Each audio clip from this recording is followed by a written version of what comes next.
കൂടുതൽ സംസാരിച്ച് നീ പുണ്യാത്തിയൊന്നും ആവുകയൊന്നും വേണ്ട. എന്റെ കുഞ്ഞ് എന്റെ അടുത്ത് തന്നെ നിരും. എന്ത് കൊടുത്ത അവിലായാലും മലരായാലും എന്തോ പുഴും കൊടുത്താലും ഞാൻ തരത്തില്ലടി. എവിടുന്നാണ്ട് വലിഞ്ഞു കയറിയോളൂ വന്നേക്കോ. എന്റെ ദൈവമേ, ഈ നാശം പിടിച്ചതൊക്കെ എന്റെ വീടിന്റെ അടുത്താണല്ലോ. കൂരയും കെട്ടി താമസിക്കുന്നത് വലിഞ്ഞു കയറി വന്നവള്. ഈ ഭൂമിയില് ആരും ഒറ്റയ്ക്ക് വരുന്നില്ല. ഈ ജീവിതത്തിൽ അവർക്ക് ആരും തുണയില്ല. അവിടെ സ്റ്റെപ്പുണ്ട്.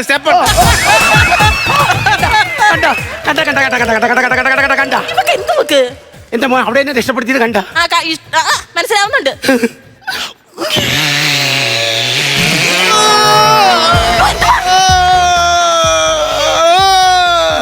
കറിയാൻ വേണ്ടി നിന്റെ വായിക്കത്ത് മോട്ടർ വെച്ചേക്കുന്നോടി. എവിടുന്ന് പൊട്ടി വീണവള്. നിങ്ങൾക്കൊരു സത്യം അറിയണം, ഞാനിവിടെ 2 വർഷമായിട്ട് ഇവിടെ വന്ന് താമസിക്കുന്നത്. എന്റെ അച്ഛനും അമ്മയും ആറന്മുളയാ. അവിടെ ജോലിയായിരുന്നോ? എന്തോന്ന് ആറന്മുളയിലെ? അതെന്ന് 6 മോളുണ്ട്, 6 മക്കളുണ്ടെന്ന്. ഞാനായിരുന്നു മൂത്ത മോള്. പക്ഷെ എനിക്കാണ് എല്ലാവരും കാട്ടി ഇത്തിരി സൗന്ദര്യം കൂടുതലേ. അമ്മച്ചിയുടെ സൗന്ദര്യം എനിക്കാ കിട്ടിയിരിക്കണേ. അമ്മച്ചിക്ക് കുറച്ച് വെളുപ്പുണ്ട്. എവിടൊക്കെ ചിരിക്കുമ്പോ പല്ലിലും ഒരു കാര്യം പറയുമ്പോ സൗന്ദര്യം നിങ്ങൾക്കായിരുന്നു. അമ്മച്ചി എങ്ങനെ ഉണ്ടായിരുന്നു പറഞ്ഞേ? അമ്മച്ചി ഒരു സുന്ദരിയായിരുന്നു. ഇതുപോലത്തുള്ള മുടിയൊന്നുമല്ല, പനങ്കുല പോലത്തെ മുടിയായിരുന്നു. അപ്പൊ അച്ഛനോ? പന വെട്ടിയ മുടിയോ. ഈ പനം തയ്യാന്ന് ഇവിടെ ഒന്ന് കാര്യം പറയുന്നത്. അപ്പോ എന്റെ മോനെ എന്നിട്ട് എനിക്ക് പഠിച്ചോടിക്കുന്ന സമയം ഒരു ദിവസം രാത്രി അച്ഛൻ ജോലിക്ക് പോയിട്ട് എൻ്റെ അടുത്തൊന്ന് പറഞ്ഞു, പഠിത്തം തിരുത്ത്, ഇനി കല്യാണത്തിന്റെ പ്രായമാണെന്ന് പറഞ്ഞു. ഞാൻ പറഞ്ഞു വിദ്യാഭ്യാസം, സ്ത്രീകൾക്ക് വേണ്ടത് വിദ്യാഭ്യാസം. വിദ്യാധനം കൊടൈക്കനൽ പ്രധാനം, അല്ല സർവ്വധനാൽ പ്രധാനം. സ്ത്രീകൾ ജീവിക്കണ്ടേ? സ്ത്രീകൾക്ക് പുരുഷന്മാരുടെ മുമ്പ് വിദ്യാഭ്യാസത്തോടെ നിൽക്കണം. അതുകൊണ്ട് ഞാൻ പറഞ്ഞു പഠിത്തം വിട്ടൊരു കളിയില്ല എന്ന് പറഞ്ഞു. പിറ്റേന്ന് രാവിലെ തന്നെ കല്യാണം ഉറപ്പിച്ചു. പഠിത്തം തുടർന്നില്ലയോ? അല്ല, ഞാൻ രാത്രി പഠിച്ചോണ്ടിരുന്നപ്പോൾ അച്ഛൻ വന്ന് പറഞ്ഞത്. അപ്പം തന്നെ ഞാൻ പുസ്തകം അങ്ങ് മടക്കി. എന്നിട്ട് എന്റെ കല്യാണം അങ്ങ് നടന്നു. നല്ലൊരു കല്യാണമായിരുന്നു. കല്യാണം കഴിഞ്ഞു. എന്റെ ഏറ്റവും വലിയ ആഗ്രഹമായിരുന്നു കല്യാണം കഴിഞ്ഞൊരു കൊച്ച്. കല്യാണം കഴിഞ്ഞ കൊച്ചിനെ എന്തിനാ നിങ്ങൾക്ക്? അതല്ലെന്ന്, കല്യാണം കഴിഞ്ഞൊരു കൊച്ച്.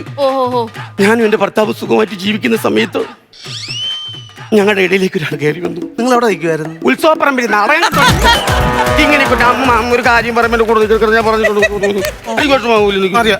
അല്ല ഇഷ്ടേച്ചി, നിങ്ങളുടെ ഇടയിലോട്ട് ആര് കയറി വന്നാ പറഞ്ഞത്? ഒരു ശൂർപ്പണക. അതെങ്ങനെ എഴുതുന്നത്? ചായ എഴുതിയിട്ട് ചുനുപ്പിട്ട് അതിനകത്തോട്ട് കയറ്റി പണയെന്നെഴുതും. ചില സമയത്ത് ആ ചെറുക്കനെ ദൃഷ്ടിത്തുമ്ന്റെ സ്വഭാവം. ആ ചെറുക്കനെ അതെങ്ങനെ എഴുതുന്നത്? അമ്മച്ചി ഇന്ന് ചോറ് കഴിക്കുമ്പോ നീ എന്റെ അടുത്ത് വരണം കേട്ടോ. അല്ല, എച്ചിക്കൈ വെച്ച് നിനക്ക് തരാനോ വേണ്ടാത്തടുത്ത് അവന്റെ സംശയം മിണ്ടി പോരുത് കേട്ടോ. അവസാനം അവൾ അവനെ തട്ടിക്കൊണ്ട് പോകുന്നായി എന്റെ ഭർത്താവിനെ. സ്വന്തം ഭർത്താവിനെ ഞാൻ എന്ത് ചെയ്തു? നല്ല ചന്ദനവും മാരി തേച്ച് എന്റെ ഭർത്താവിന്റെ അടുത്തോട്ട് ചെന്നു. പിറ്റേന്ന് ഞാൻ കുറച്ച് മുല്ലപ്പൂവും ചൂടി കുറച്ച് സ്പ്രേയും അടിച്ച് എന്റെ ഭർത്താവിന്റെ അടുത്തോട്ട് ചെന്നു. അപ്പോഴും അവസാനം ഒന്നുമില്ലാതെ ഞാൻ അങ്ങോട്ട് ചെന്നു. എടാ ചന്ദനം ഇതൊന്നും മാരി തേക്കാതെ ചെന്നു. അവര് സങ്കടം പറഞ്ഞു തീർന്നില്ലേ? പിന്നെ നീ എന്താണ് ഇങ്ങനെ വെക്കുന്നത്? ഞാൻ കേട്ടില്ല പറഞ്ഞത്. പിന്നെ നീ എന്തൊടുക്കുമായിരുന്നു? ഇതും പിടിച്ചോണ്ടിരിക്കുവായിരുന്നു. എന്നിട്ട് അവസാനം എന്റെ ഭർത്താവിനെ വിളിച്ചോണ്ട് അവൾ എങ്ങോട്ടോ ചെത്തി വിട്ടോ? ചെത്തി വിട്ടതല്ല, വിളിച്ചോണ്ട് എങ്ങോട്ടോ കൊണ്ടുപോയെന്ന്. വിഷമിക്കല്ലേ, എന്റെ അവസ്ഥ ഇതിലും വലിയ കഷ്ടം. ഈ ചെറുക്ക സങ്കടം പറയാൻ തന്നെ ഇടയ്ക്ക് കയറുന്ന എന്തിനാ? ഒരു ഫ്ലോയിൽ പറഞ്ഞു നോക്കും. നീ എന്തിനാണ് നിന്ന് കരയുന്നത്? മാറി നിന്ന് കരയടാ.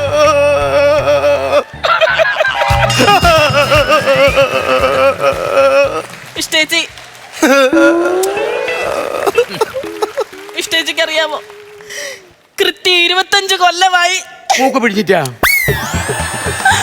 ഇവന്റെ അച്ഛൻ ഞങ്ങളെ കളഞ്ഞു പോയിട്ട്. അന്നൊക്കെയാണ് എങ്ങും ദുരിതമാ. ഈ ചെറുക്കൻ ഇച്ചിരി ഉള്ളെങ്കിൽ ഇത്രയും വലിയ വയറാ. ഞാൻ എവിടെ പോയി കഷ്ടപ്പെട്ട് കൊണ്ടുവരും?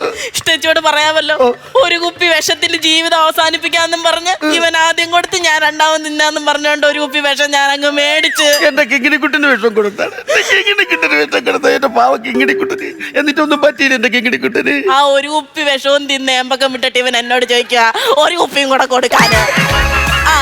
ഏറ്റില്ല. എങ്ങനേക്കും എന്നും അൽഫാമും ഷവർമ്മയും വാലി തിന്നുന്ന ഇവന് വിഷം വാങ്ങാണ്ടേക്കുമോ?